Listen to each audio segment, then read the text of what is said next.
Queridos, vamos dar continuidade às nossas exposições sobre o tema Academia da Alma. Hoje gostaria de convidá-los a meditarmos no livro dos Números, no capítulo de número 6, no verso 22 ao 27.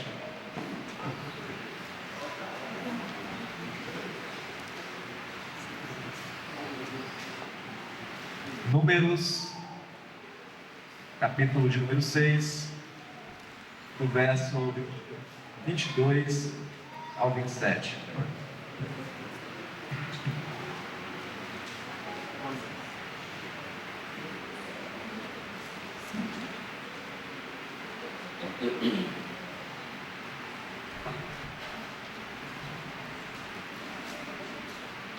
Assim diz a palavra de Deus. Disse o Senhor a Moisés: fala a Arão e a seus filhos, dizendo: assim abençoareis os filhos de Israel, e diz-lhes: o Senhor te abençoe e te guarde. O Senhor faça resplandecer o rosto sobre ti e tenha misericórdia de ti. O Senhor sobre ti levante o rosto e te dê a paz. Assim porão o meu nome sobre os filhos de Israel, eu os abençoarei. Pai, mais uma vez, em tua presença, nós rogamos ao Senhor. Entendemos, ó Deus, que só é possível compreendermos a tua palavra por meio da ação ativa do Espírito Santo em nossas vidas. Por isso, abra, Deus, o nosso coração, nosso entendimento, livre-nos das distrações, que possamos, ó Deus, sermos ouvintes, ó Pai, da tua palavra nesta manhã, ouvintes operosos, ouvintes ativos, que possamos, ó Deus, em nome de Jesus, interagir com a tua palavra, para que, de fato, possamos nos tornar mais parecidos com Cristo Jesus. Te peço, Deus, assim, hoje, para todo sempre, em nome de Jesus. Amém. Academia da Alma, né? A gente aproveita esse paralelo que Paulo fez ao escrever a Timóteo, na primeira carta, no capítulo 4, para nós já abrirmos aí as nossas 7 pregações no mês de janeiro sobre esse tema, Academia da Alma. E aproveitando o paralelo, eu não sei, deixa eu olhar primeiro aqui antes de falar, porque eu posso falar tranquilo, mas tem aqueles homens marombados, vão para a academia, começa a malhar só a parte superior, e os membros inferiores ficam raquíticos, e parece, bom, eu modéstia parte, eu acho bizonho, com liberdade de falar que não tem nenhum marombado aqui hoje, nessa manhã, eu vou falar mais à vontade. Mas a verdade é que especialistas falam que não é saudável fazer isso. E eles listam lá, né, vários motivos para exercitar também os membros inferiores. Os membros inferiores eles dão, né, sustentação, né, a todo o corpo. Então as pernas que normalmente os homens correm são importantes, né, para firmar, para manter a estrutura. Elas são os membros que sustentam o corpo. E aí eu, lendo alguma coisa sobre isso, ouvi alguns, né, que são adeptos da academia falando, alguns homens dizendo por que eles não malham a perna. E aí, dentre as desculpas lá, né, estava que os exercícios eles geram muitas dores depois. Uma outra muito falada também é porque não gera um efeito rápido, não demora, né, para surgir efeito. Então eles priorizam a parte superior porque os efeitos são mais rápidos. E a outra é a questão da estética, né, que o homem não valoriza muito as pernas como estética, valoriza mais peitoral, braço e tudo mais. E é interessante que mesmo eles sabendo da importância que é malhar os membros inferiores. Mesmo sabendo disso, muitos deles afirmaram lá que continuariam desprezando esse exercício. Se nós pensarmos na academia da alma, nas disciplinas espirituais, será que existe algum exercício devocional que nós desprezamos? Ou melhor, será que existe um exercício devocional mais desprezado do que a intercessão? No livro de Ezequiel, no capítulo 22, no verso 30, o Senhor diz que Ele procurou um homem no meio do povo, no meio de uma nação, para se colocar na brecha e interceder pelo povo, e não encontrou. E esse Deus que procurou um homem no meio da nação de Israel, é o mesmo Deus, não muda, e Ele continua procurando intercessores, Ele continua procurando homens e mulheres, jovens, adultos, crianças, adolescentes, idosos, que se coloquem na brecha. E será que Deus encontrará hoje aqui no nosso meio intercessores? Alguém que se disponha a colocar na brecha para interceder, alguém que se disponha a colocar entre Deus e o povo. Meus irmãos, por isso que hoje nós vamos pensar nesse segundo tema: exercita-te na intercessão. Exercita-te na intercessão.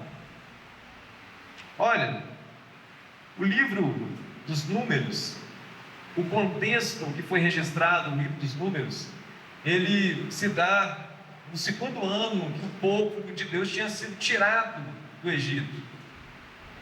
Esse livro, ele acopla ali cerca de 38, 39 anos do povo no deserto. Esse livro, ele começa mostrando Deus chamando Moisés e Arão para fazer um censo entre o povo, para fazer uma contagem, para poder mudar a mentalidade daquele povo que não eles, mas que a descendência dele há 430 anos atrás tinha sido levado lá e se tornado escravo do Egito, que já nasceram ali com aquela mente de escravos. Deus pedagogicamente estava mostrando para aquele povo: olha, vocês foram chamados não para ser mais escravos do Egito. E Deus pedagogicamente mudando da mente deles e trazendo para eles uma mente de guerreiros. Aquele povo ali estava sendo instruído para percorrer do Monte Sinai até Canaã, a terra prometida. E o deserto iria propor para aquele povo muitos desafios. E nos primeiros capítulos de Números, Deus manda fazer o censo para separar ali os exércitos. E em todo momento Deus mostrava que o centro, o local de onde sairia as vitórias daquele povo, seria por conta da presença de Deus, por conta do tabernáculo que simbolizava a presença de Deus naquele lugar. A estrutura bélica daquele povo estava em volta, em torno da presença do Senhor dos Exércitos. E aquele povo tinha que entender que eles iam empreender muitas lutas, mas as vitórias viriam das mãos de Deus. As vitórias viriam e o socorro viriam do Senhor. Aquele povo pedagogicamente precisaria aprender aquilo ali. E agora, depois de Deus mostrar: olha, a minha presença que vai garantir a vitória de vocês, Ele começa a trazer regras de santificação, de purificação, porque quem estava ali presente era um Deus santo, santo, santo. E Ele começa a trazer uma lei ali, por exemplo, para lidar com uma prostituta, no capítulo 5. No capítulo 6, Ele faz uma lei para lidar ali com o voto narizeu, aqueles que estariam dispostos a fazer uma dedicação maior, uma separação maior para o Senhor. Mas agora aqui a partir do verso 22, ele chama Moisés e pede para Moisés, olha, e ordena Moisés, diga a Arão e a seus filhos, o sumo sacerdote e o sacerdote, para que impetre a bênção sobre esse povo, porque esse povo precisaria única e exclusivamente da bênção de Deus para chegar até a terra prometida. E como que nós, irmãos, trazemos esse relato, esse registro das Escrituras para os nossos dias hoje? Se nós entendemos que também nós estamos caminhando para a terra prometida, para Canaã celestial, se nós entendermos que nesse percurso há também desafios, se nós entendermos também que neste percurso nós necessitamos desesperadamente das bênçãos do Senhor, então essa mensagem é para nós aqui hoje em 2024, amém? E o Senhor chama e manda que o sumo sacerdote e o sacerdote impetrassem a bênção sobre aquele povo, e nós entendemos aqui que isso foi feito continuamente. Depois, historiadores dizem que após os trabalhos litúrgicos, essa bênção era impetrada sobre o povo. Uma forma de Deus mostrar para aquele povo, vocês têm que estar debaixo dessa bênção. Mas aquela bênção ali não era só esse momento, esse ato de culto. Essa bênção ali também era uma poderosa intercessão, que na antiga aliança faria somente por meio dos sacerdotes, que na nova aliança, nós que exercemos o sacerdócio real, devemos também cumprir, exercitar nesse exercício da intercessão. Irmãos, irmãs, jovens, crianças, adolescentes, idosos, esse exercício é para todos nós. Todos nós que entendemos que participamos desse sacerdócio real. E esse exercício da intercessão foi o meio pelo qual Deus escolheu para operar maravilhas no meio do seu povo. Então, meus irmãos, quando nós olhamos para essa bênção sacerdotal, nós vamos entender que ela também é uma poderosa intercessão. E seguindo a esta estrutura aqui, registrada por Moisés, nós vamos pensar algumas coisas sobre a intercessão. A primeira delas, nós devemos pensar de onde que vem a bênção. Nós vivemos, irmãos, em dias que parece que o egoísmo está mais atenuado. O egoísmo surgiu junto com a queda,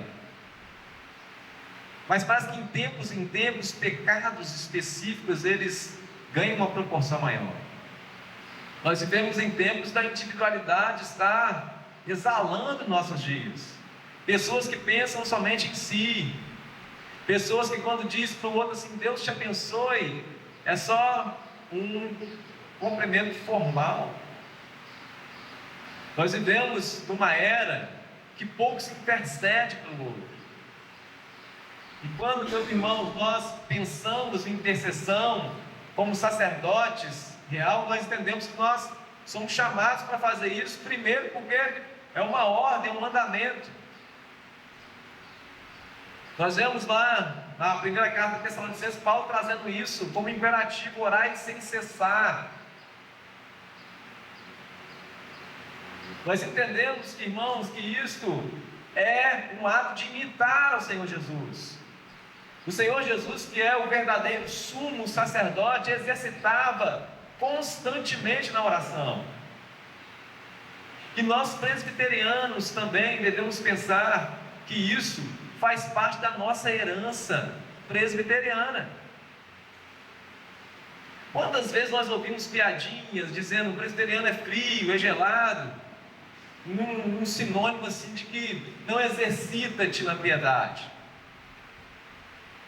Mas se nós voltarmos aos marcos, aos pilares, John Knox, que é o pai do presbiterianismo, quando ele chega na Escócia em 1559, a Escócia era 100% católica.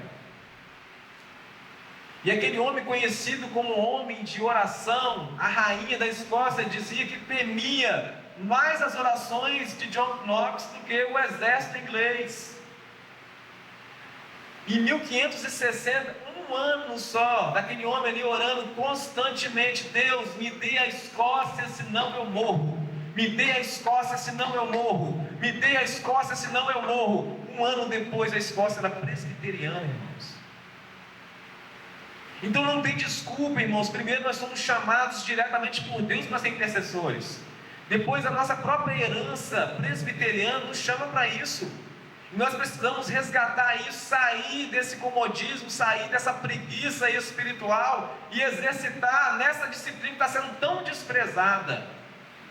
O que atrapalha você na intercessão? Será que é a falta de motivação de interceder pelo próximo, de interceder pelo povo de Deus? Então, escuta isso aqui. No livro de Gênesis, no capítulo 12, quando Deus chama Abraão, Ele diz: olha, farei de ti uma grande nação, te abençoarei, ser tu uma bênção. Mas a partir dessa bênção, você vai abençoar o quê? Só você? Quem vai ser abençoado?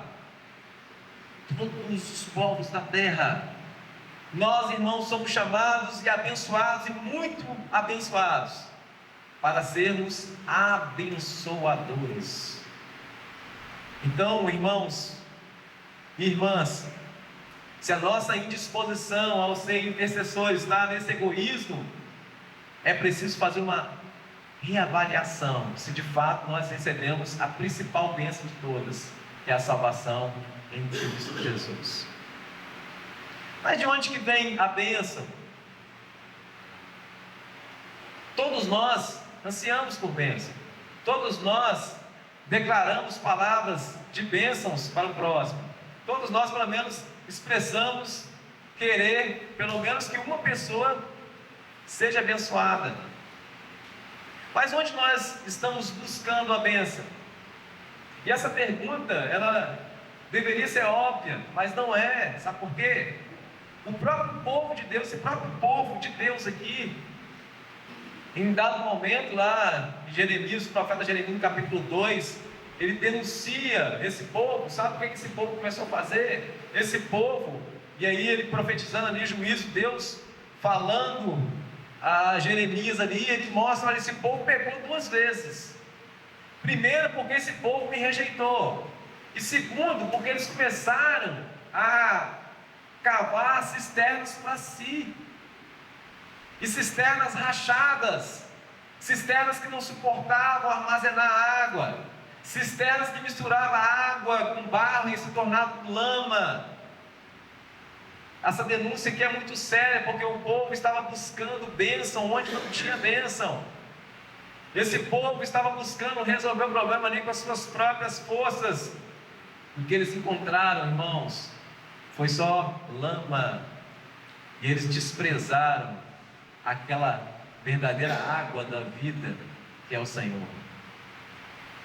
Talvez hoje, essa possa ser a sua realidade. Onde você tem buscado bênção?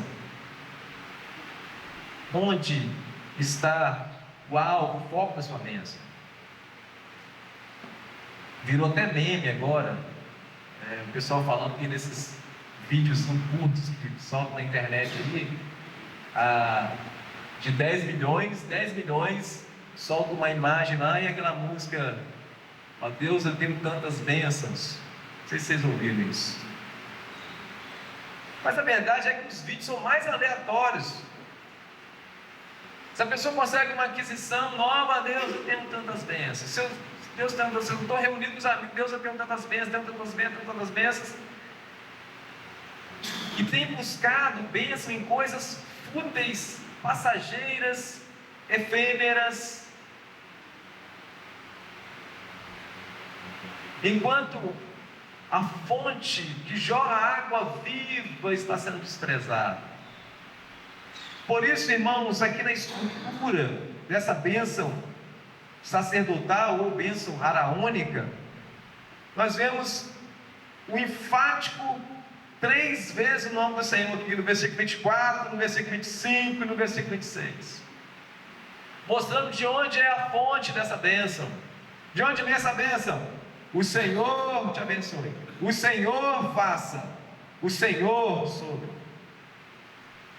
3 vezes aqui o Senhor, 3 vezes aqui mostrando Yahvé, 3 vezes aqui mostrando o Deus da aliança, o Deus pactual, aquele que promete e cumpre com as suas promessas, aquele que lá em Gênesis falando com Abraão, ele disse que jurava por ele mesmo, porque não tinha ninguém maior do que ele para jurar. É esse Senhor aqui que é direcionado às bênçãos, meu irmão. Então não sei aonde você está buscando a bênção, mas hoje há uma exortação aqui para o seu coração a voltar-se para a intercessão.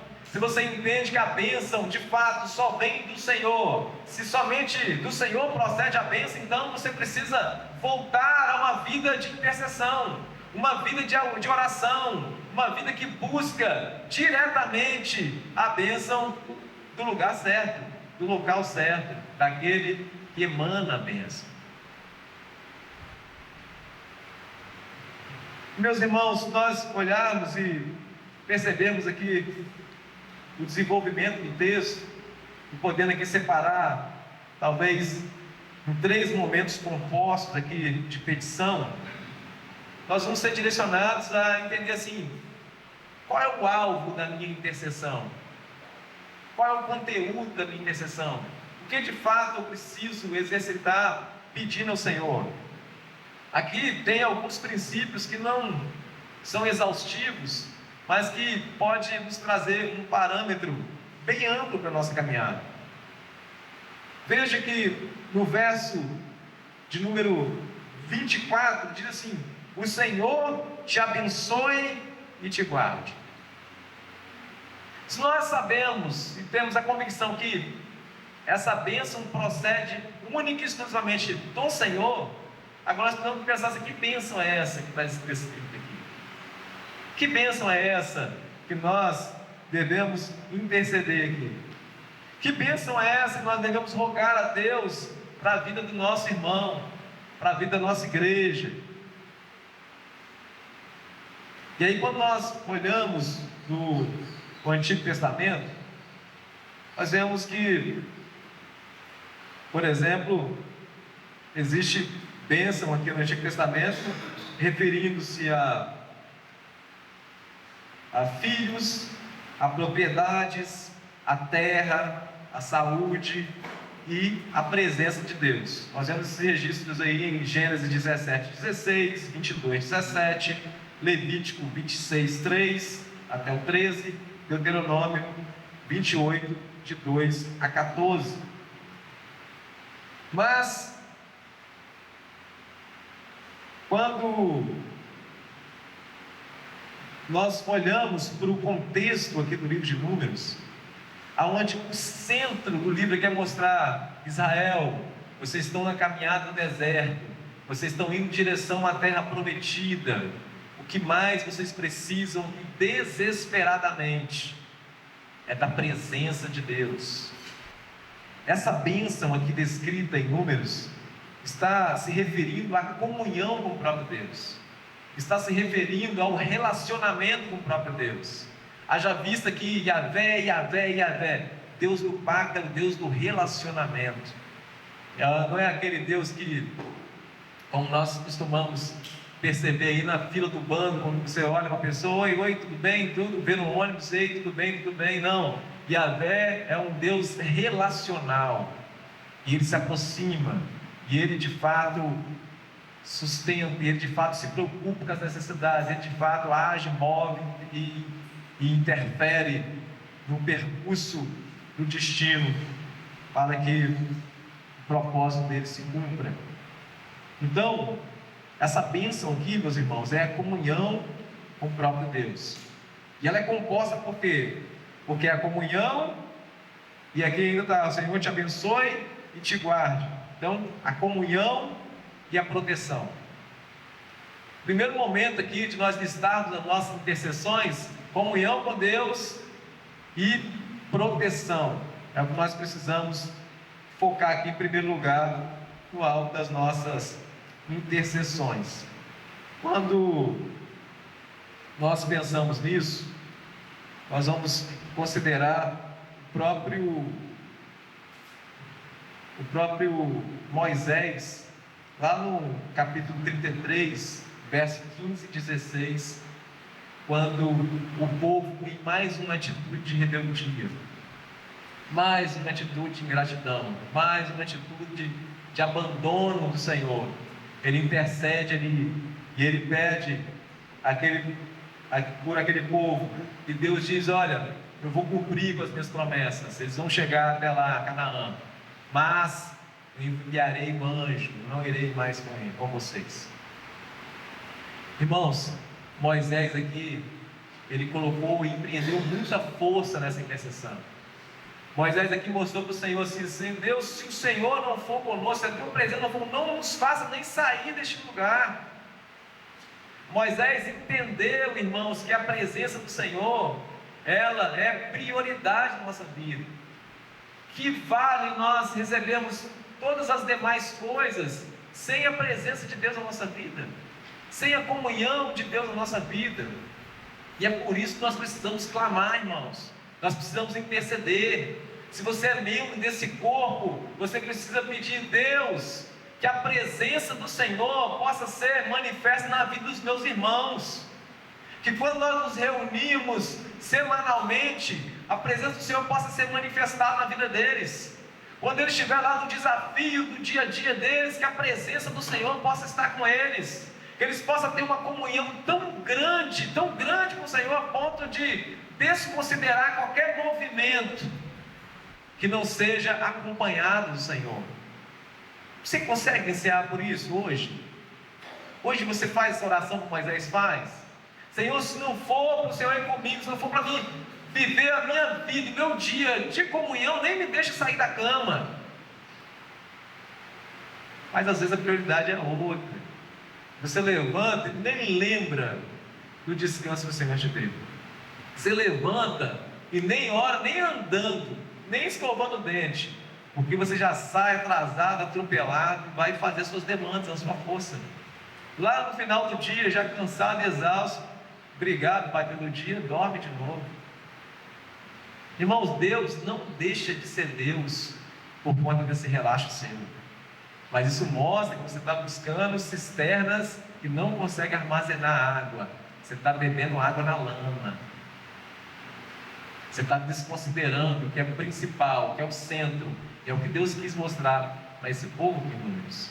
Por isso, irmão, nós precisamos exercitar, interceder. Deus, no nome de Jesus.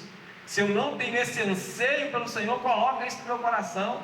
Esse precisa ser o anseio da nossa vida, irmãos. Mas olha só outra coisa. Paulo, escrevendo aos Efésios, capítulo 3, verso 14 e 20, Paulo, mas a única expressão que ele coloca aqui: por esta causa eu me dobro de joelhos. Por esta causa eu me ponho de joelhos. E eu sei, irmão, por mais frio que você possa ser, no momento de desespero, no momento de uma iminência de você perder aquilo que você tanto valoriza, se você pode ser um cara mais centrado, você pode ser a mulher mais centrada, mais calma, mais frio, no momento da iminência de você perder aquilo que você valoriza, você se põe de joelhos, você deita, você rola, você corre, você pula, você grita, você se descabela. Mas Paulo está dizendo aqui o motivo pelo qual eu me ponho de joelho, eu me coloco de joelho para orar por vocês, é para pedir, sabe o quê? Por esta causa me ponho de joelhos diante do Pai, de quem toma o nome de toda a família, tanto no céu como sobre a terra, para que segundo a riqueza da sua glória vos conceda que sejais o quê? Fortalecidos com poder mediante o seu Espírito no homem interior. E assim o que acontece, irmãos? Habite Cristo no vosso coração, pela fé, estando vós arraigados, alicerçados, em comunhão, em amor, a fim de poderes compreender com todos os santos qual é a largura e o comprimento e a altura e a profundidade, e conhecer o amor de Cristo, que excede todo entendimento, para que sejais tomados de toda a plenitude de Deus. Ora, aquele que é poderoso para fazer infinitamente mais do que tudo quanto pedimos ou pensamos, conforme o seu poder que opera em nós. Paulo, que orava e se colocava de joelho, irmãos, ele termina dizendo porque ele fazia esse exercício sempre, porque ele sabia a quem ele estava orando, ele sabia de onde ele estava buscando a bênção. Ele estava buscando a bênção daquele que é infinitamente mais, é infinitamente maior, é infinitamente mais poderoso, que é capaz de nos dar infinitamente mais do que nós pedimos ou pensamos. Se talvez a sua desculpa seja esse exercício de oração também, o resultado não é tão rápido. Esse exercício de oração é doloroso. Esse exercício de oração não dá status, ninguém vê. Eu quero dizer que você não está na academia física. Você é chamado, desde o momento que você recebeu uma nova vida em Cristo, já tem que estar matriculado nessa academia da alma. E você precisa desenvolver. E esse exercício precisa ser desenvolvido na sua vida. E você precisa de buscar constantemente a comunhão e a presença do Senhor na sua vida e na vida dos irmãos. Para fechar, irmãos, os vários exemplos que nós temos, nós fechamos sempre com o Senhor Jesus, que é o sumo do sumo sacerdote, que exercitou essa oração, principalmente lá no registro de João 17, e no versículo 2 ele diz assim: assim como lhe conferiste autoridade sobre toda a carne. Presta atenção, assim como lhe conferiste autoridade sobre toda a carne, a fim de que ele conceda a vida eterna a todos os que lhe deste. E a vida eterna é esta: que te conheçam a ti, o único Deus verdadeiro, e a Jesus Cristo a quem enviaste. O Senhor Jesus incluiu, irmão, essa petição na oração sacerdotal, orando lá não só por aqueles, mas por todos aqueles que ainda chegar até nós. E o Senhor Jesus continua fazendo isso constantemente. Está ressurreto, com o corpo glorificado, à destra de Deus Pai, intercedendo por nós. Mas você que está preocupado com resultados, não quero alimentar essa ansiedade com resultados que é no seu coração, não. Mas eu quero dizer que você está se preocupando à toa, porque aquele que está ressuscitado, ressurreto, corpo glorificado, à destra de Deus Pai, está intercedendo por nós, não pedindo assim: ô Pai, você tem como fazer? Não. No verso 2 diz que toda a autoridade lhe foi dada.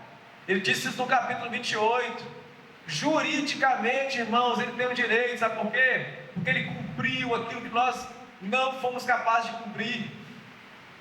E ele é o sumo sacerdote que intercede por nós. Por isso que a palavra diz que tudo, quando nós pedimos no nome dele, ou seja, pedir aquilo que ele pede, nos será concedido. Pedir aquilo que o representa, nos será concedido. E pedir, irmãos, pela presença de Deus na nossa vida, é mais do que garantia de recebermos. Isso está na lista, em primeiro lugar, na lista de petições, de intercessão na sua vida. Se não tiver, irmão, pode pôr, irmão. Nada faz sentido sem a presença do Senhor. Não adianta nem sairmos do lugar. Por isso que Paulo diz que é nele que nós vivemos, nos movemos, respiramos e existimos. Na presença da comunhão com Ele. Mas, irmãos, ainda aqui nesse verso 24, diz também para essa interpretação da bênção também uma intercessão por proteção, porque o Senhor que abençoa e guarda, e essa proteção, esse povo, essa guarda, esse povo precisaria muito. O deserto teria muitos perigos, e perigos muitas vezes procurados pelo próprio povo.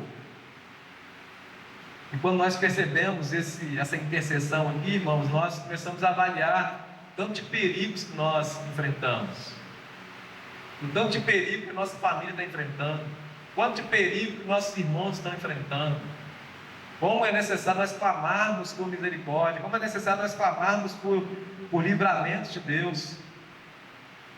Segundo o livro dos Reis, capítulo 19, conta a história de Senaqueribe. Senaqueribe contava vantagem ali aos quatro ventos, dizendo: Deus nenhum foi capaz de me impedir, Deus nenhum foi capaz de impedir as minhas vitórias, Deus nenhum foi capaz de me parar. Olha, meus irmãos, quando essa carta chegou na mão do rei de Israel, a primeira coisa que ele fez, sabe o quê? Interceder. Foi clamar e falar com o Senhor, e ele de fato reconheceu: Deus, eu reconheço que até hoje Deus nenhum pôde parar esse homem. Mas ele intercedeu e colocou na mão de Deus, entendendo que Deus é o Senhor dos exércitos, meus irmãos. E aquele exército ali de 185 mil soldados de Senaqueribe foram feridos e destruídos por um anjo só que o Senhor mandou.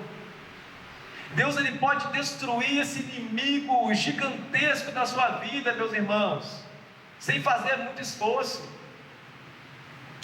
Agora eu quero saber como está a sua fé nisso. Você crê que Deus tem esse poder? É esse Deus que você está intercedendo? É esse Deus que você está clamando? É esse Deus que você reconhece que é dele que provém a bênção?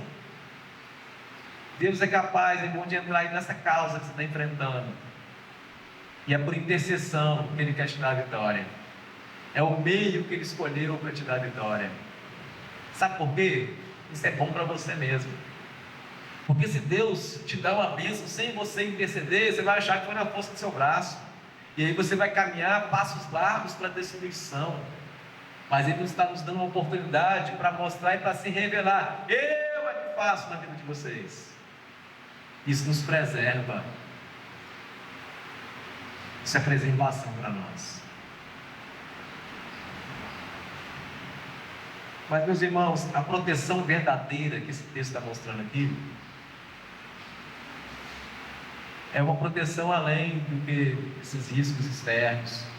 É a proteção além das enfermidades que nos assolam.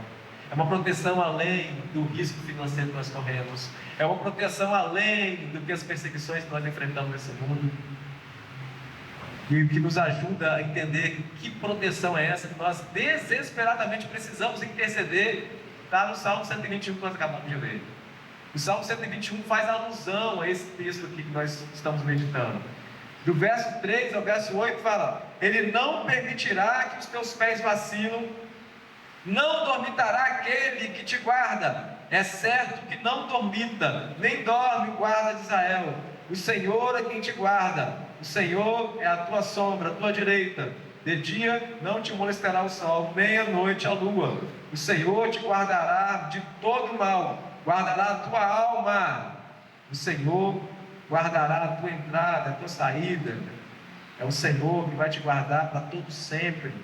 E está mostrando aqui que essa proteção aqui é para que te livrar, para livrar do maior mal que nós incorremos, irmãos. É desviar da presença do Senhor. Quando o sacerdote dos sacerdotes, lá no capítulo 17 de João, intercedia por nós, ele dizia: Deus, eu sei, Pai, que eles vão passar por tantas aflições, por tantos perigos, eles vão precisar de ser protegidos várias e várias vezes, mas quando ele ora e ele intercede, sabe para quê? Para que não nos tire do mundo, mas que nos livre do mal. Na oração do Pai Nosso, ele vai para que não nos deixe cair em tentação. Irmãos, esse é um outro assunto, outro conteúdo que tem que estar na nossa intercessão. Deus, livra-me da queda. Deus, livra-me. Deus, livra-me de desertar do teu caminho. Deus, me livra.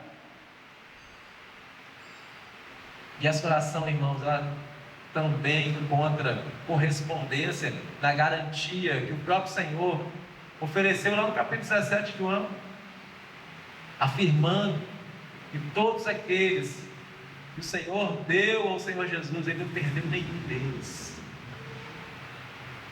Mas exercita-te nisso. Exercita-te nessa oração, orando pela igreja, orando pelos seus entes queridos. Faça isso. Isso possa ter prioridade diariamente. Olha, Deus, livra, Deus. Livra, Deus, de ele cair. Livra, Deus, de todo desse mal. Guarda, Deus, a ele. Guarda o coração, guarda a fé dele. Sustenta em tuas mãos. Essa tem que ser, Deus, irmãos, uma prioridade da nossa intercessão. Mas uma outra coisa, irmãos, composta aqui, um outro assunto composto que tem que estar nas nossas intercessões é o favor e a misericórdia de Deus. Veja o verso 25: o Senhor faça resplandecer o rosto sobre ti e tenha misericórdia de ti. Resplandecer o rosto aqui, irmãos, é uma figura de linguagem antropomórfica, e a gente pega uma expressão humana e a gente faz essa comparação com Deus. Ele está mostrando aqui que o Senhor resplandeça a face, no sentido assim, que a face do Senhor possa ser agradável a nós. Que essa vida que nós vivemos perante a face de Deus, possamos encontrar uma afeição de prazer. E esse pedido aqui, Deus do Senhor, venha se agradar a nós. E você deve estar pensando assim, mas eu, dentro das minhas mazelas, da minha pecaminosidade, como que esse santo dos santos vai olhar para mim e dizer, como disse para Cristo Jesus, esse é meu filho amado, em quem eu tenho todo prazer. Será que de fato, irmãos, a nossa caminhada, o nosso dia a dia, nós vamos encontrar uma face favorável do Senhor para nós? Se nós tivermos, de fato, o reconhecimento da nossa situação, irmãos, nós precisamos nos joelho e clamar. Porque Deus é um Deus amoroso, mas também é um Deus justo, é um Deus poderoso, é um Deus que é fogo consumidor. É aquele que quando disse para Moisés, olha, eu não vou com esse povo, sabe por quê? Porque eu não posso negar a mim mesmo. Se eu prometi que eles vão chegar na terra de Canaã, eles vão chegar. Mas se eu for com eles, a minha glória vai consumir esse povo pecador. A minha glória vai fulminá-los nesse deserto. E essa é a realidade, irmãos. Nossa, nós vivemos diante desse Deus Santo. E Ele não pode negar a si mesmo. E Ele não fulminou a gente ainda, sabe por quê? Por causa dos méritos de Cristo. Por causa do sangue do Senhor Jesus aspergido sobre a nossa vida. Quando Ele olha para nós, Ele vê os méritos de Cristo. Vê que Cristo pagou o preço. Por isso, irmão, nós precisamos de clamar isso, Deus. Em nome de Jesus. O Senhor, de fato e de verdade, seja favorável a nós. Está em Êxodo capítulo 3, no verso 7 em diante. Disse ainda o Senhor: certamente vi a aflição do meu povo, que está no Egito, e ouvi o seu clamor por causa dos seus exatores. Conheço-lhe o sofrimento, por isso desci a fim de livrá-los da mão dos egípcios e para fazê-los subir daquela terra a uma terra boa e ampla, terra que mana leite e mel. Sabe o que é isso aqui? É aquele povo ingrato Esse povo que nós estamos dizendo aqui, esse povo está representado aqui, estava justamente lá como escravos no Egito, sofrendo horrores, aprisionados pelo maior império da época, sem perspectiva nenhuma de saída, sem perspectiva nenhuma de mudança, sem perspectiva nenhuma de êxito. Sabe o que aconteceu? Esse Deus santo, santo, santo, nós devemos clamar por Ele incessantemente, independente da situação que nós nos encontramos.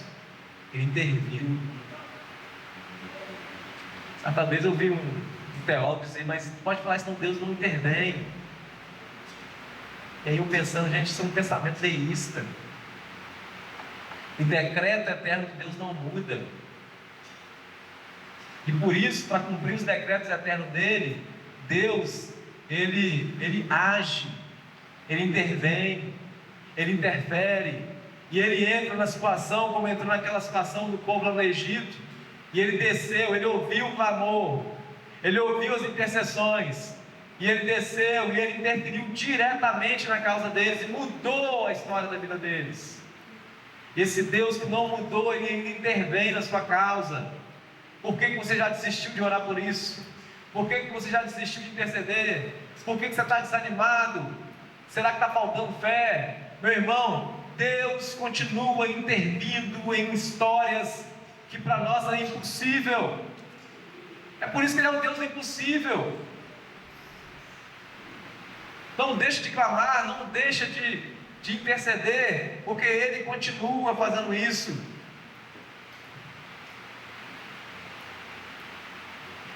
Êxodo 32. Agora, pois, perdoa-lhe o pecado, ou se não, risca-lhe, peço-te do livro que escreveste. Essa aqui é a fala do intercessor, aquele que se pôs na brecha pelo povo, intercedendo, pedindo ao Senhor misericórdia, pedindo perdão pelos pecados do povo. Quando mais uma vez Deus perdeu a paciência daquele povo e decidiu fulminar eles, Moisés se coloca na brecha e intercede, como uma figura ali do mediador, colocando entre a ira de Deus e a pecaminosidade do povo.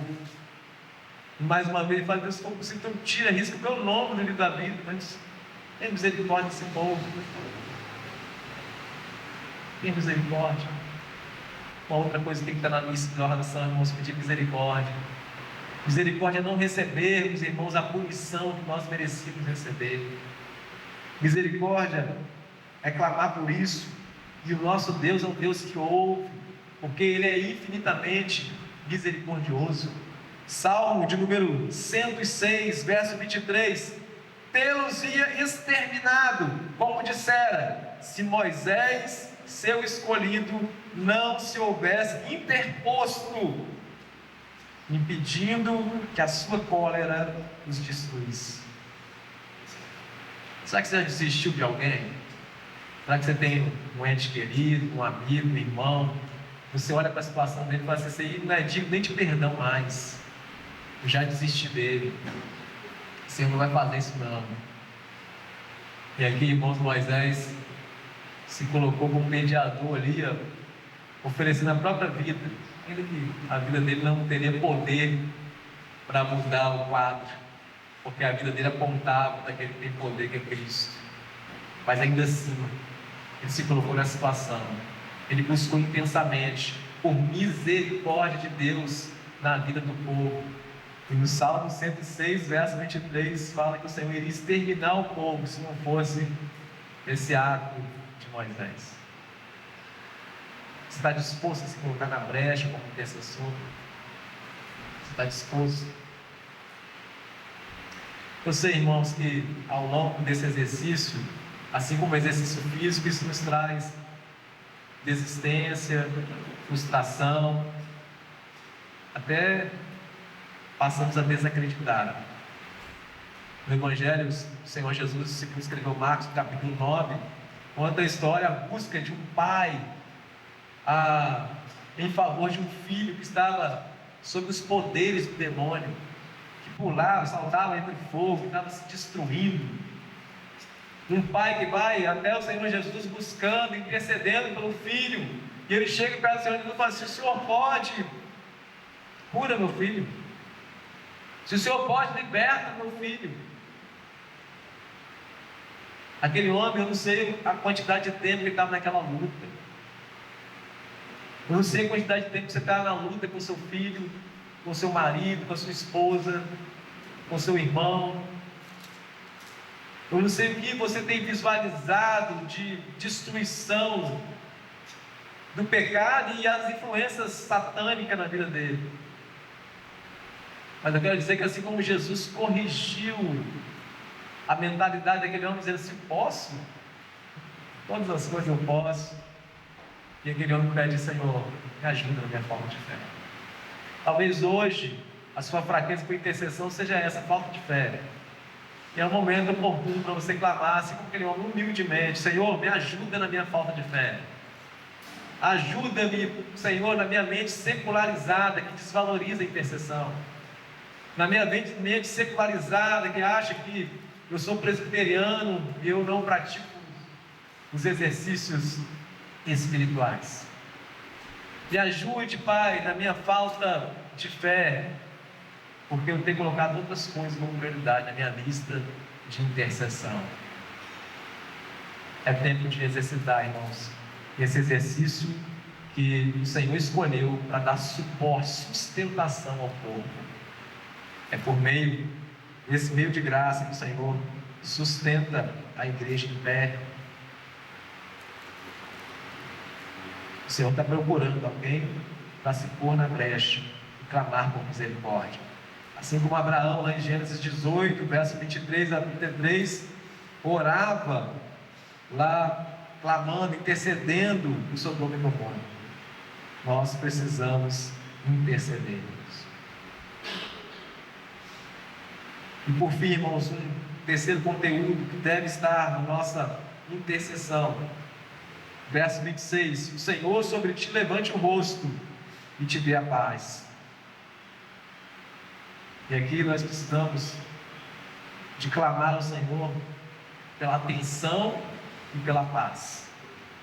Mais uma vez, essa figura antropomórfica aqui mostra o clamor para que o Senhor levante o rosto, dê atenção, não só seja favorável a nós, mas também Ele nos dê atenção. O Senhor não é um Deus distraído, mas ainda assim Ele chama assim: clama a mim, responder-te-ei. Mas ainda assim Ele fala: clama, ora, mesmo sabendo, nós nem sabemos orar, mesmo tendo conhecimento da nossa oração, antes mesmo que a palavra chegue na nossa boca, Ele fala: ora, clama, chama. E Ele está nos instruindo, irmãos, a se colocar como filhos que são totalmente dependentes do Pai.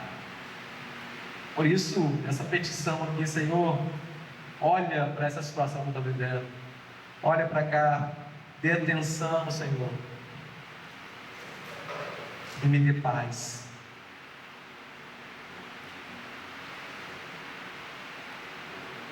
Talvez hoje uma das maiores buscas do ser humano empreende é a busca pela paz. E às vezes faz guerra para ter paz. E às vezes faz e acontece para ter paz. E às vezes tem buscado uma paz enganosa, que é a paz que o mundo pode dar, como registro da palavra de Deus. Às vezes busca uma paz que é totalmente a ausência de guerra. E essa paz que o Senhor tem para oferecer e está chamando para nós interceder por ela, é uma paz que excede todo o entendimento. É uma paz, irmãos, que nos dá essa condição de resolver o nosso maior problema. O maior problema da humanidade hoje é a guerra com Deus.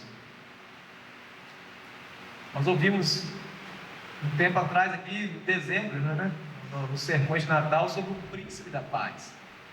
E que todo homem ele nasce em inimizade com Deus. E esse tem que ser um item que deve ser buscado antes de tudo. Precisamos ter paz com Deus. Nós estamos em guerra contra aquele que ninguém pode morrer. E essa paz, ela é operada por meio de Cristo Jesus. Obtendo, irmãos, paz com Deus, nós também temos paz com o outro. De onde que vem as guerras que há entre vós? Senão desse coração caído e pecaminoso. E o se lançar no exercício da intercessão traz essa paz para o nosso coração. Lembra de Jó? 41 capítulos ali, naquela luta, naquela inquietação. No primeiro momento tentando se justificar, no segundo momento olhando para as suas obras, e aquele mesmo instante daquela inquietação, daquele sofrimento, desprezado pela esposa, desprezado pelos amigos, que naquela altura do campeonato já tinha se tornado até inimigo dele. Tanta coisa que ele estava falando, tanta coisa, pisando na ferida, pisando na ferida. E um ponto, irmãos, de virada, de restauração na vida de Jó foi quando? Foi quando ele passou a orar pelos seus amigos. Foi quando ele passou a interceder por aqueles que naquela altura eram inimigos. Talvez essa guerra hoje que você está cultivando aí seja falta de exercício de intercessão.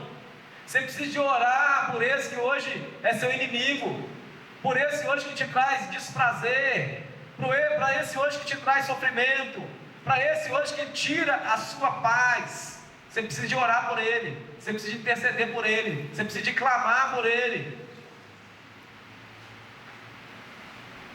E o Senhor ainda te presenteia com uma restauração na sua vida. Foi o que Jó experimentou. Quando passou a orar pelos amigos que eram inimigos, Deus restaurou a sorte de Jó. Quem sabe hoje você está aí nessa caminhada, buscando uma restauração na sua vida, mas tem coisas pendentes aí, tem relacionamentos quebrados aí, tem relacionamentos aí que algum coração que você quer fazer por ele agora é uma oração de impetração, né? de precação, imprecar uma maldição sobre a vida dele, né?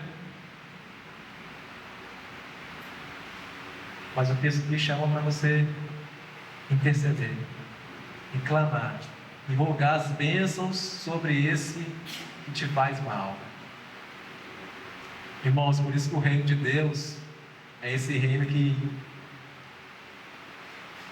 o teólogo usa essa expressão do reino invertido. Nós falamos que esse mundo que é um reino invertido, é claro, de ponta a cabeça, né? Porque difere, os valores no reino de Deus é diferente. Você que está dentro desse reino, precisa exercitar a oração dessa forma. E sabe, irmãos, Deus é tão gracioso, e esse exercício, ele faz bem para a sua alma. Esse exercício de orar por aquele que te magoa, por aquele que te machuca, por aquele que te faz mal, é libertador para a sua vida. Vocês lembram, irmãos, Ana, quando orava por Samuel, intercedendo pelo filho? Penina ali, a outra esposa de Eucana, ficava dia após dia ali, alfinetando ela, provocando, trazendo para ela ali alfinetadas, mostrando que ela era incapaz. Aquilo tudo gerava sofrimento em Ana. Ana, enquanto estava tentando dar a resposta para Penina, ela nem conseguia comer. Ela estava tão amarga que ela não conseguia comer, não conseguia beber, ela só chorava. Ela estava tão amarga que ela faltou com respeito até com o esposo. Apesar do esposo ter trazido uma fala infeliz, mas eu não sou melhor do que muitos filhos. O texto mostra que ela ignorou ele. Mas, meus irmãos, depois de fato, de continuar nessa prática de oração, todo ano ela ia para lá, para o templo, fazer peregrinação com o povo, e depois de exercitar a intercessão, o Senhor causou uma transformação na vida da Penina, Sim, o Senhor causou uma transformação na vida de Eucana. O Senhor causou uma transformação na vida de Ana. Ana experimentou no exercício da oração uma transformação nela mesma. Porque aqueles pedidos egoístas, talvez dar uma resposta para as provocações de Penina, ela começou a orar: agora, Deus, o Senhor me dá um filho, é para o teu reino. Se o Senhor me dá um filho, é para o teu reino. Vai ser consagrado para o Senhor. Agora eu estou começando a olhar para fora. Agora o meu pedido não é egoísta mais. Agora eu estou clamando ao Senhor para o bem-estar do teu povo. Como que aquela mulher foi transformada? Não foi numa sessão de terapia, não foi usando medicamentos. Aquela mulher foi transformada, irmãos, insistentemente intercedendo na oração, exercitando, mesmo que os olhos dela não via a bênção chegando, mesmo que os olhos dela não via o resultado, mesmo que os olhos dela não via os aplausos, ali estava insistentemente orando e intercedendo. Deus interviu, primeiro na vida dela, modificando, transformando aquela vida, depois presenteou ela com o filho. O que você tanto tem buscado o Senhor? Quais são as motivações das suas petições? Momento oportuno de você fazer uma avaliação. Talvez o seu pedido é até justo, mas as motivações que estão por trás do seu pedido é para dar uma resposta para alguém, é para dar resposta para a sociedade, é para dar uma resposta para aquele que você olha e diz: olha, me desprezou tanto e hoje eu preciso responder. Talvez você está empreendendo uma corrida louca para dar resposta para aqueles que te desprezaram, para aqueles que te humilharam. Irmãos, no reino de Deus não há espaço para isso. Você precisa ser transformado, e você vai ser transformado no exercício da intercessão. Você está disposto, irmão, a exercitar-te na intercessão? Você vivenciará coisas que nunca pensou.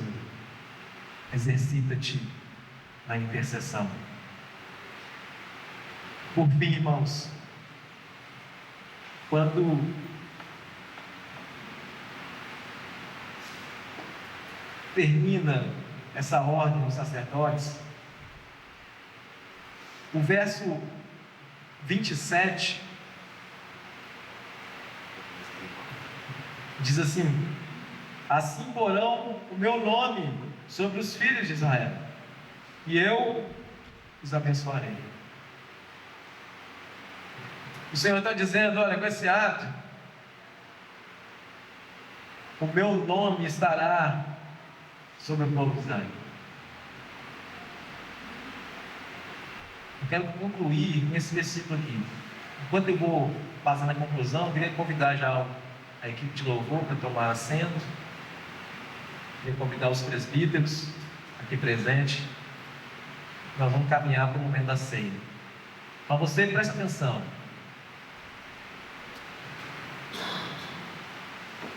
O sacerdote e o próprio Deus desenhou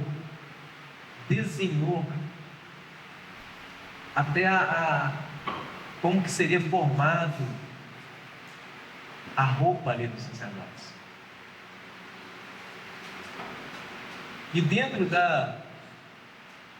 das roupas eles tinham que colocar um peitoral com 12 pedras com o nome de cada uma das tribos de Israel. Porque toda vez que o sacerdote entrava no Santo dos Santos, ele estava entrando, não representando ele só, ele estava representando toda uma nação.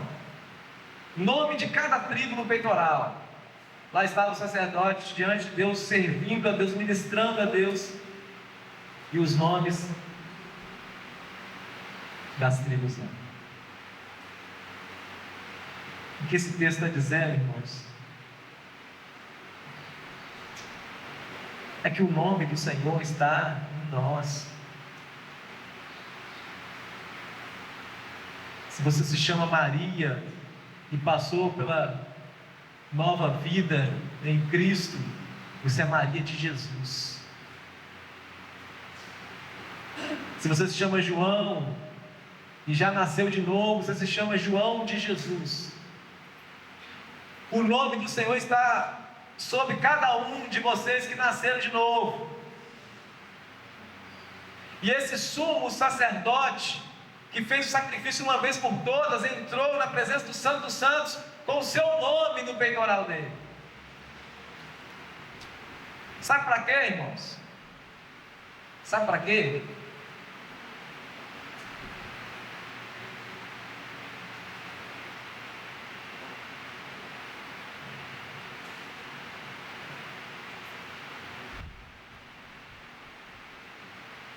Para que você pudesse orar esses elementos dessa oração, que hoje como sacerdócio real, o Senhor Jesus ouviu na prática essa oração aqui invertida. Para que você pudesse hoje interceder e receber as intercessões de um Deus que te abençoe e te guarde. O Senhor Jesus ouviu sim que o Senhor te amaldiçoe e te despreze.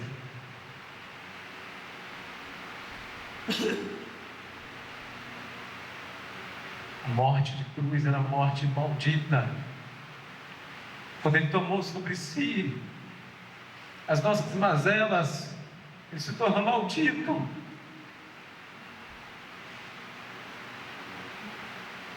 A segunda sentença é como se ele tivesse ouvido que o Senhor feche o rosto para você e não tenha piedade nenhuma da sua vida.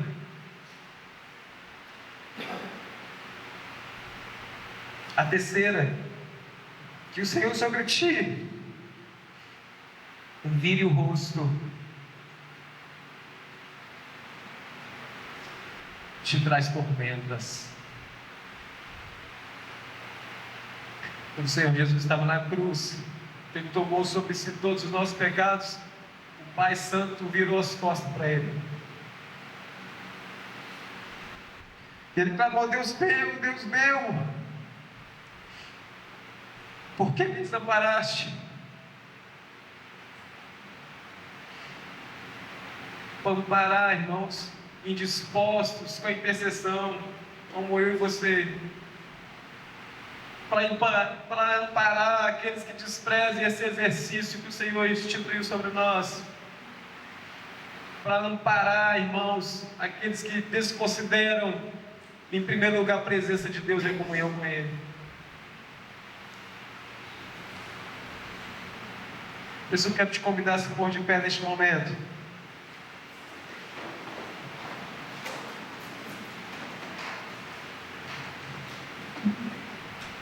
Para você pensar que aquele que na prática viveu essa oração aqui invertida,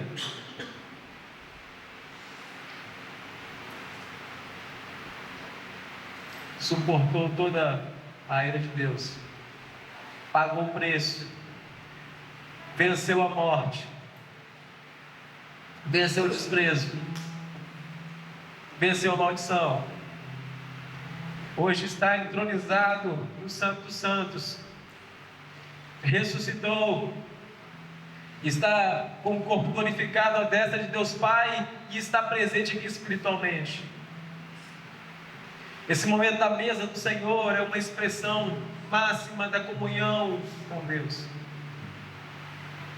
É no momento que nós vamos poder expressar que aquele sacrifício foi aceito. E é o momento que nós vamos poder, irmãos, entender que somos totalmente dignos de participar disso. Mas por uma graça maravilhosa, somos convidados a estar na mesa. Por uma graça maravilhosa, irmãos, nós somos chamados a ter comunhão com Ele. Precisamos responder com atitudes. Precisamos responder esse chamado para uma vida mais estreita com Deus, uma vida mais santa, uma vida de comunhão, uma vida priorizando a presença de Deus na nossa vida mais do que tudo.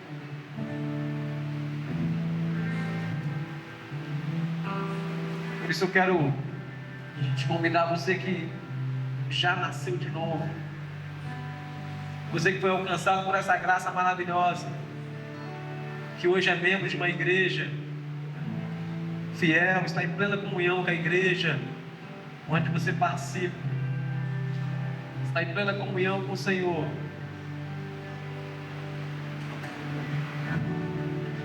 A ficar de pé